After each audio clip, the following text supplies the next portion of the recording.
Movie friends, welcome back to the channel. Doing another reaction to Dead Meat. This is for, of course, the final Fear Street movie, 1666. So, yeah, we're not going to really spend too much time talking about it. We're just going to dive into the video. But, of course, if you like this type of content, be sure to hit the like button, subscribe, and share. We post as often as we can. We keep it retro while we do it, and we enjoy doing it. As you can see, my background is more Halloween-y now. But we're going to go ahead and dive into this thing. Now, if I had to guess his probably least favorite kill in the movie, I would probably go ahead and say maybe the warehouse scene, maybe the pig deaths. I guess if you count animal deaths, I don't think he does. But I would probably say the witch's death. I'm not really a witch. Sarah's death was probably the most gruesome and horrible to watch. It was sad, it was depressing, it was intense.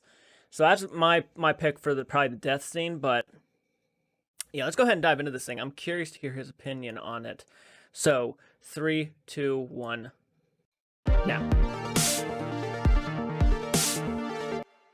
Welcome to the Kill Count, James. where we tally up the victims in all our favorite horror movies. I'm James Awesome. A. Janice, and today we're looking at Fear Street Part 3, 1666, Yes. released on Netflix in 2021. Part 3 concludes the Fear Street trilogy with what ends up being 2 movies in one. The first goes back to the 17th century to show the founding of Shadyside and Sunnyvale and the truth about Sarah Fear. This historical time jump is something the Fear Street books did as well, when they visited the Puritan Age in the spin-off series, The Fear Street Saga. The second half That's of Part crazy 3 cool. returns us to 1994 to tie everything together and finish off the Yeah, big story. 1666, And I've said it 1994 before, but Part I'll 2. say it again. It really sticks the landing. Everything comes full Yeah. circle, and the revelations are hella satisfying. I think the Fear Street films got better as they went on, and the 1666 segment is my favorite of the series. By going back to the Interesting. beginning, we learn things that reframe I can see everything why, we've though. seen in the later eras. It shows that sometimes our history is based on lies, for history is written by the winners to make themselves look good. Best Yep. of all is the segment's payoff in terms of this trilogy's themes, like how being different can cause someone to be ostracized, and how those in power will sacrifice others if it means they get to stay in power. I also enjoy the depiction of youths having always been youths. They may wear Yeah. cloaks and bonnets, and their drugs But may they're be out fermented partying. fruit, but kids are always gonna find a way to have fun. We drank Applejack.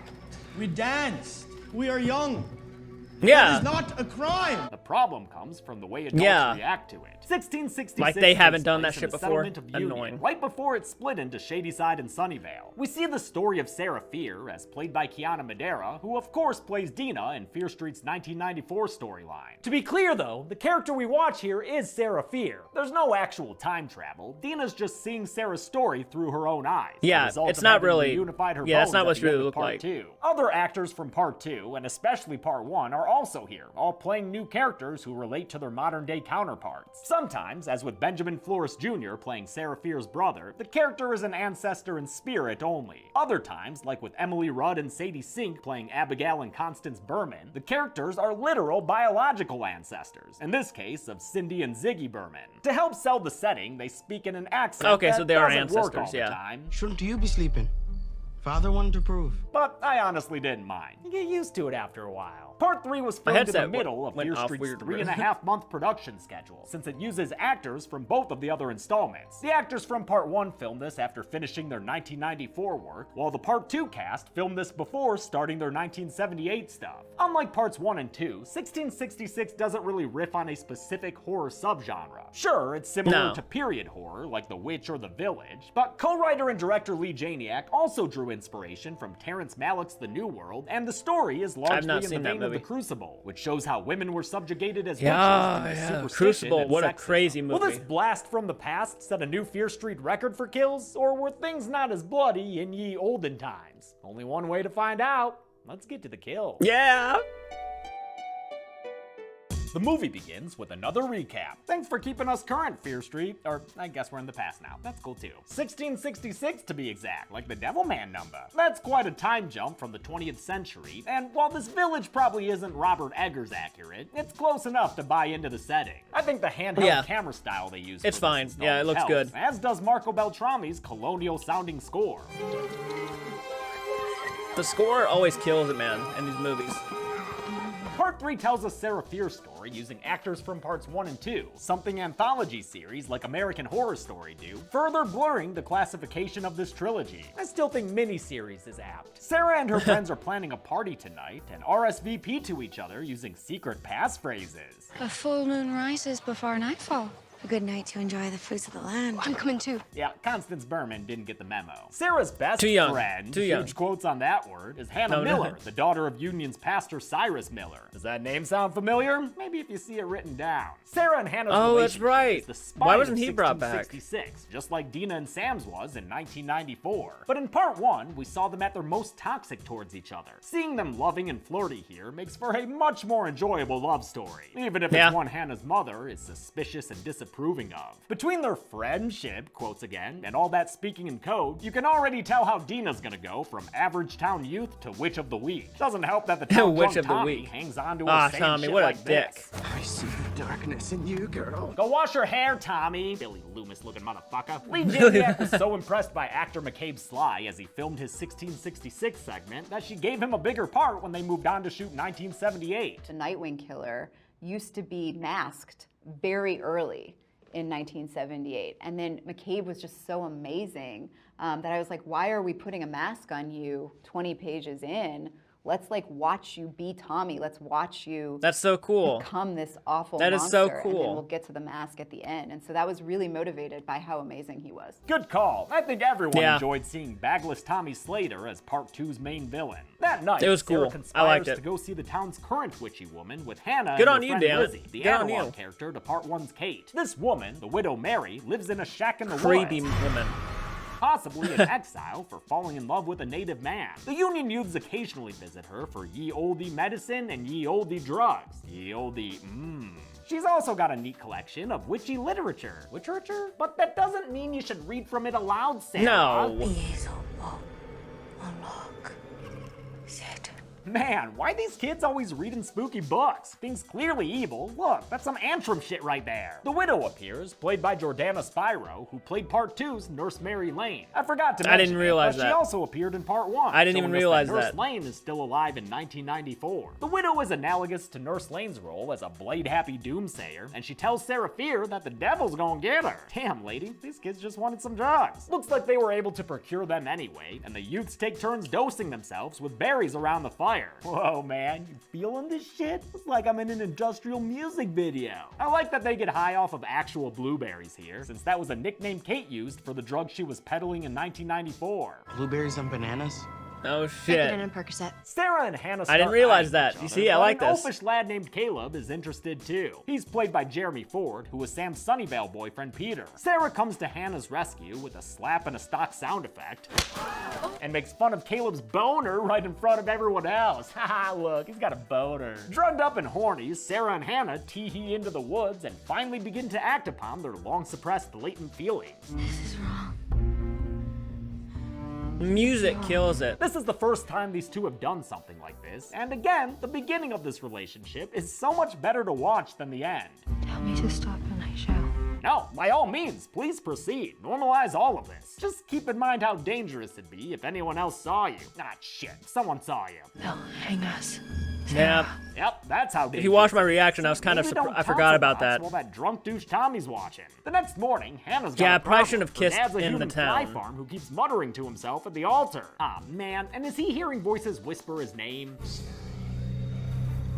Yep, that can't be good. We all know what flies and whisper voices lead to in Yep. this series. Hannah's worried that the Unfortunately. lesbian dalliance may have caused this sudden sickness, and in any case, her mom ain't happy about their so-called friendship. Not one bit. Damn, lady. Goody Miller tosses Sarah Fier out of her house into a crowd of Union citizens who have already heard about her and Hannah. Drunk Tommy's been spreading it around, and at this point, even Sarah's dad knows. He blames himself for not raising her properly after her mother died. You were raised like a boy. I gave you too much freedom. The whole Fear household is falling apart, in fact. There are bugs in their food, and their livestock's eating their own young, as discovered by Sarah's little brother. Give me the axe. Whatever's plaguing their home is also spreading to Union at large, as the town suffers from bad food and wild horses. And a poisoned water well, with Sarah's little dead dog Maribel, oh no! Drunk Tommy proselytizes that this is the devil's doing, and his words strike home with citizens such as Elijah Good, played by Matthew Zuck, who's Mayor Yeah, Will for Good a second, in I thought he was 1994 the one storyline. If there's responsible one for the good dog's boy death. around, you know he's got a brother. And Elijah Good's brother is Solomon Good, played by Ashley Zuckerman, who's Sheriff Nick Good in 1994. Sarah is one of the few people in town who looks after Solomon, who moved outside the settlement after his child and wife died. Though Sarah's dad wants her to marry Solomon, she thinks of him as a friend, a close friend she can confide in. She admits that she's afraid she did cause the town's new hardships because of her and Hannah's wicked sapphic love. Maybe the devil is in me. Solomon sincerely consoles her, saying that even if she loves another woman, she's still a good person. So there's no way Satan's got a hold on her. He's the He's gotta fuck up, invite yeah. that evil bastard in. Regardless of who's been causing it, the evil in Union continues to spread. Hannah's dad, Pastor Cyrus Miller, locks himself inside the church. Oh yeah, this moment, the door's dude. busted open by Caleb and the Good brothers. Yeah. Solomon and Elijah. It's just not fucked. Gallows and Anderson. And inside, Solomon finds quite the ghastly sight. At the altar, Pastor Miller mumbling to himself. And on the floor, a pile of greasy, grimy eyeballs. I can see everything.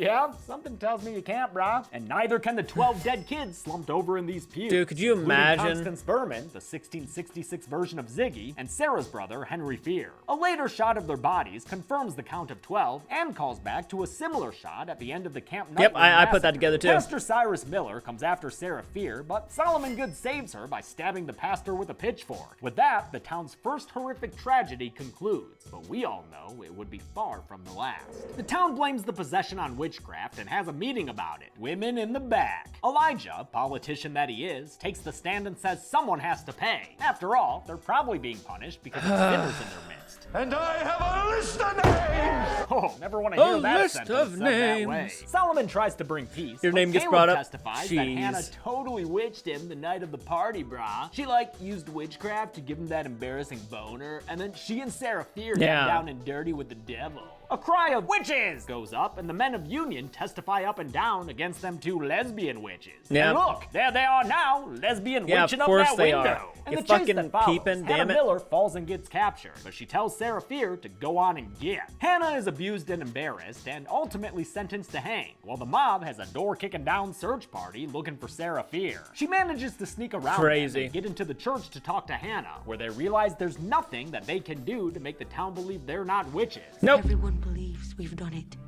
So you're guilty, yeah. What difference does it make if we do know? Yeah, it's kind of like double jeopardy, so might Yeah, as well you're make right. a real deal with the devil. No way that dude can be worse than the townspeople looking to hang them for their love. This is an awesome scene with a powerful performance Yeah, it by is. Tiana Madera. Yeah, it We've really seen is. that so far, Sarah Fear isn't the legendary witch she's been made out to be, but this may be the moment where that all changes.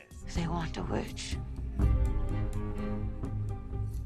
I will give them a witch. Fuck yeah. Yeah, Sarah I goes said the back same to thing. widow's My hair shack, stood up. hoping that actual witchcraft might save Hannah. But She's the dead. widow won't be able to help her with this plan, since Sarah finds her on the floor with her neck slit, long dead. Sarah flees to Solomon's cabin and Her begs death him was for pretty help. good. She says the widow's dead, and This since the fucking widow's guy. devil book was open, This someone fucking in guy. Union must have already made a deal with the devil. In exchange, perhaps for power? Power, you say? Solomon says he believes her and hides Oh. her in his home when Caleb and the witch hunting party shows up. While hiding, Sarah finds an underground passageway that Yep, leads and from it is the Solomon's same dwelling fucking into place a from the cave first with two a parts. familiar symbol on the ground. The witch's mark. Oh shit, and there's the witch's book. And the witch's goat head? Aw, poor little bleedy guy. Yep, Solomon Good want pants too. Or power. Solomon Good want power. That's why he slit the widow's neck and made a deal with the devil. That And might have why been- centuries later, Sunnyvale High would have the devil as its mascot. Now, you, viewer, may have guessed that Solomon Good was the bad guy by now, but Sarah Fear's so stunned she falls out of Dina mode for a bow. It's you. It was him. He's also the one who saw her and Hannah love in that the moment. woods on his way to doing his devil thing. When he read from the widow's book while wearing that stupid hood, it formed the witch's mark in the ground, created the tunnel system, and made the gross blobby heart of darkness that spits out copies of killers. Yep. Solomon says that after losing his family, he felt entitled to a bit of happiness. So what if he has to sell a soul to make it happen? Not his soul, though. How Someone far else. are you fallen, Cyrus Solomon? Miller. As part of his deal with the devil, Solomon chooses someone to sacrifice. Their name gets written in the wall, they become possessed, and the good family goes on to prosper. Bing, bang, bam. One person every few years seems a small price to pay. He tells Sarah she shouldn't God's worry about fucked. those idiot townspeople because she's better than them, just like he's better than them. And maybe they can be better than them together. Oh. I am nothing like you.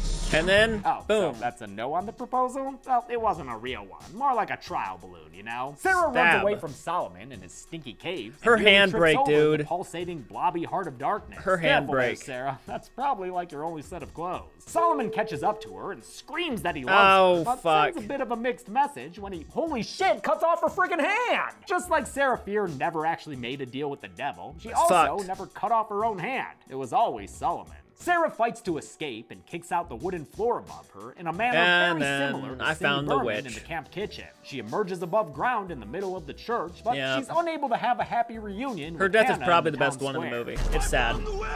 Because that motherfucking Solomon Good sells her out. The spineless, self-serving son of a bitch. The town Yeah, marches I Sarah felt and the same Hannah way. out to I the felt the hanging same way. and demands that Piece they of confess shit. their sins of witchery. With one last look at her love, Sarah bears the burden on her own. I confess. She says she made a deal with the devil and bewitched Hannah to be her lover. This is how the legend of Sarah Fear got started, and it's a complete tearjerker as we watch her take Yeah. the blame and brunt to save the love of her life. When you know it's everything that happened. Me. The music does not help.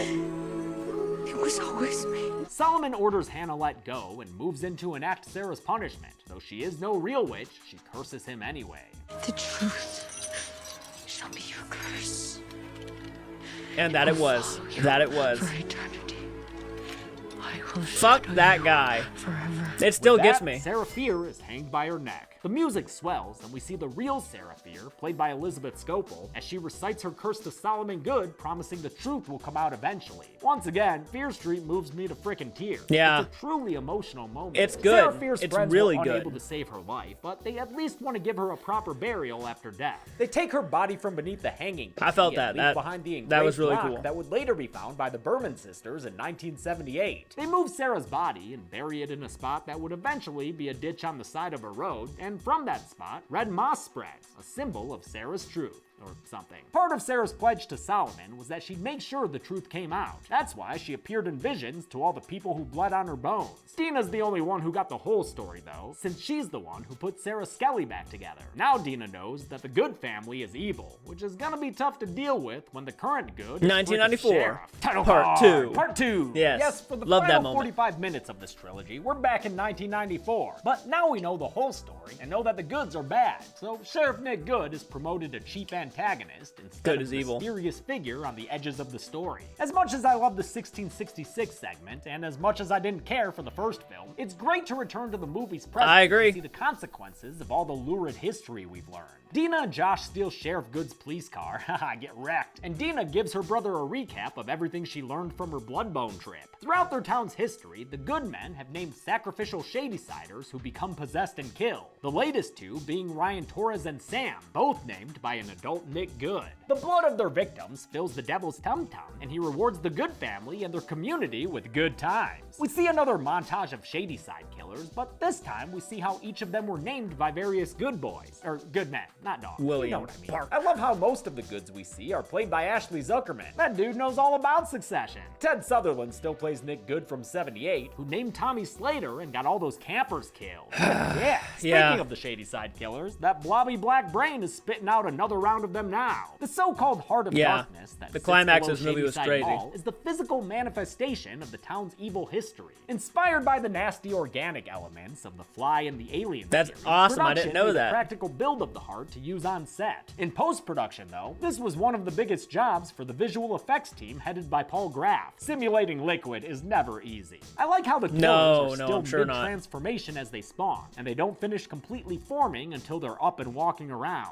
Dina and Josh get back to Ziggy Berman and tell her about Sheriff Good. Girl's shook when she finds out her camp crush is actually the cause of Shadyside's pain And her sister's suffering. death. The curse never came And her from sister's Sarah death. Fear. It came from the Goods and their deal with the devil. To finally end the curse, since they can't kill the devil. We need to kill Nick Good. Ah, good I parody love joke, it. Dina, if the NSA happens to be listening. Josh takes Dina and Ziggy to someone who might be able to help them. Martin the mall janitor, who we've seen harassed Yeah, by you wanna Sheriff kill Good. Sheriff Good? He gave Josh his business get my card coat. in Fear Street Part 1 after the kid helped him out in the police station. Their proposal is straight to the point. Want to help us kill Sheriff Good? Let me get my coat. Again, parody! Any government listening? Martin doesn't think they're actually gonna kill the sheriff for realsies, and he doesn't know what they mean when they start talking about monsters. What's really going on here? It's weird to me that despite the confusion, he agreed to go to the mall and help them anyway. I like but him. I don't know, maybe he was just bored and going with the flow. Honestly, I'm just happy we're back at the Shady Side Mall. I love that Fear Street's grand finale happens in the same place the trilogy began. I said the Malls same are thing. always great in I said horror the same movies, thing. And this one's got fun colored lights thanks to that Spencer's Light store. Not Hot Topic-esque. I misspoke in the Part 1 kill count. Martin is shown the possessed Sam and is all like, oh no, dog! He also finds proof that Sheriff Good has been framing him. In Part 1, we saw Good holding Martin in a jail cell on charges of spray painting the mall. Now Martin learns that the paint was planted, which, to be fair, Good already outright admitted. These are actually my cans. Good's been spray painting Sarah Fear graffiti all over town to keep the story of her curse alive and ward off any suspicion towards his successful family's involvement. Man, that Good guy is one bad guy. They Yeah, might yeah, need he a is. cheat code if they want to beat him in the end. Up, up. Down, down. Or we can just talk about kick-ass YouTube channels. That's cool too, Josh. Dina gives an inspirational speech to her brother and these two adults she's only recently met. She says they're gonna avenge the countless Shady-Siders who have been sacrificed and killed in the name of good. They kick things off with one of those stupid hand slices and The Offspring playing on the soundtrack. When it comes to the Shady-Side monsters, they've gotta keep them separated. Their plan involves booby traps, super soakers, and Dina's blood mixed with glow-in-the-dark paint that makes it show It's up so under black cool. lights. Before the monsters can show up, the Sunnyvale police force does. Officer Kopinski finds Martin and Ziggy, who react to a cop pointing a gun at them in very different ways, no doubt owing to historical encounters. Before he can decide what to do, Kopinski gets stabbed in the back by Harry Rooker, the milkman killer. Another cop, Officer Kuzio, joins him on the kill count when the milkman stabs him in the stomach. I guess the milkman killed those cops because they were somehow in his way. It's the kind of That's what I flexible assumed, rule too. that got Peter and the hospital staff killed in Part 1, and it allows our Shady-Side heroes to avoid slaughtering as the killers follow Dina's blood trails single-mindedly. 4 of the monsters are lured I assumed into that too, various yeah, they're just stores getting the in their mall way. and are trapped inside with security gates by Ziggy, Martin, and Josh. But none of these undead goons are the true big bad of the series. That distinction lies with Sheriff Nick Good, who meets Ziggy Berman face-to-face in the Shady-Side Mall courtyard. Flashback memories are had aplenty, and Ziggy then they try to pushes do the past Carrie her summer thing, camp yeah. romance to enact the revenge she always wanted to, a Carrie-style blood dump. That makes Nick a target for all the monsters now being freed, but the bastard grabs Ziggy and rubs all that monster juice on her too. In the ensuing chaos, Sheriff Good gets away, and is followed by Dina as the others find safety behind the security gates. To deal with the monsters, I they love spray them this. down with the blood that drives them so crazy, setting off a very violent, very kick-ass free-for-all. I love where it. it's every I mob for love it. itself.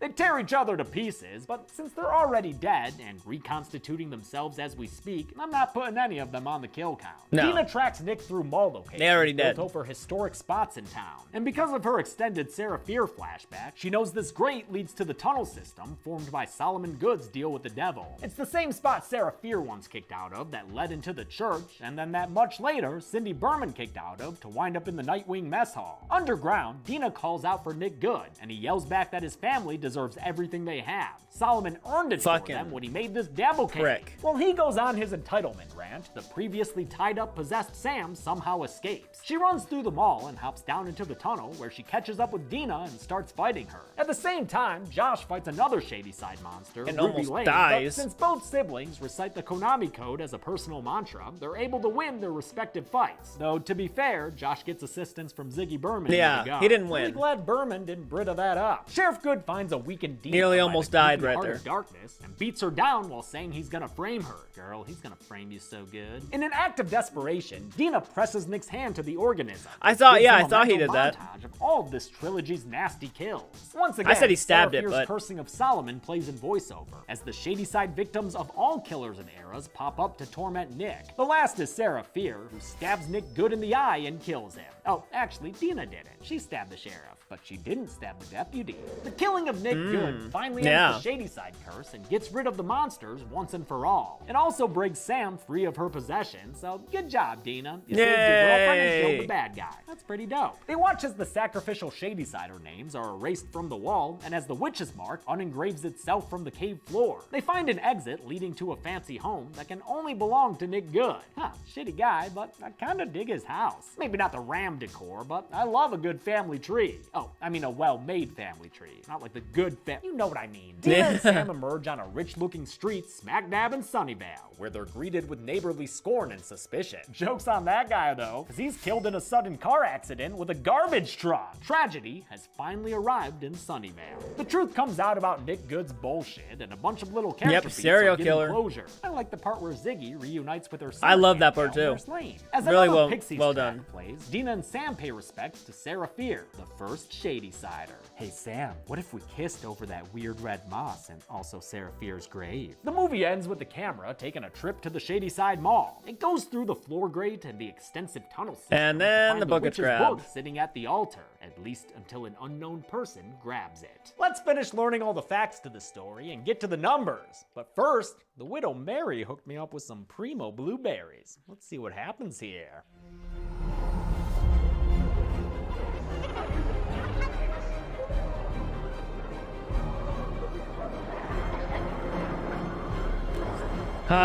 James. Oh, whoa, pretty good stuff. All right, what's your least favorite and favorite kill? We had 19 kills in Fear Street Part 3, Damn. most of the entire trilogy. There were 10 male victims and 9 female victims, the only Fear Street movie with more dead dudes than ladies. With a runtime of 114 minutes, that left us with a kill on average every 6 minutes. Sarah's death, I'll right? give the golden chainsaw for coolest kill to Sarah Fear. Yeah. Not because it was gory or anything, but It was just because powerful. it was so epic and poignant. This is the moment the whole trilogy hangs on, literally, and boy did they nail it. Great work. Yeah, it was Machete great. for lamest kill will go to officers Kapinski and Kuzio, who were simply stabbed to death by the milkman. And yet, Shiny I get Shady that. Sider will go to Harry Rooker, aka the milkman who killed housewives in 1950. Milkman got a solid push in Part 278, and I'm glad to He's see creepy. him prove he's a main eventer. He's with 2 kills creepy. here. I'm not alone in loving him either. A lot of the cast cited him as the scariest killer on set. You see it in real life, it'll change your whole life. You be in therapy with me. And that's it. Fear Street Part 3, 1666, came out like its predecessors in July 2021 A week on later. Netflix. The trilogy was a resounding success, and while it takes a ton of people to pull off something like this, I've got to commend Lee Janiak in particular for masterminding and spending 2 years working on this project. Congratulations to her. Great. I'm glad she's It's great. already talking about doing more with the series. We have ideas. We have ideas. Until next time, I'm James A. Janice. This has been the Perry Kill Nemiroff interview. Hi, little meaties. It's me. Ah, Friday. James A. Janice. For shit. Okay. That was Fear Street Part 3, 1666. I practically agree with everything he just said right there. I think it's absolutely that's exactly where I would put the kills. I mean, I wasn't even thinking about the officers. Yeah, their kills were kind of very typical, but yeah, Sarah Fear's death, I think, was easily one of the most powerful moments in all the Fear Street movies. I thought the way they handled that death scene was just perfect, and it really gave me chills. It makes my hair stand up. It's just powerful. Yeah, I agree. I tend to agree with that. So, guys, comment down below, what was your favorite kill, your least favorite kill from Fear Street Part 3? If you guys want to comment, what your favorite kill overall in the whole trilogy was, that's cool, too. Of course, if you like this type of content, be sure to hit the like button, subscribe, and share. We post as often as we can to keep it retro. We do it, and we enjoy doing it. So until the next video, guys, keep it retro, and I'll check you guys out later. Take care.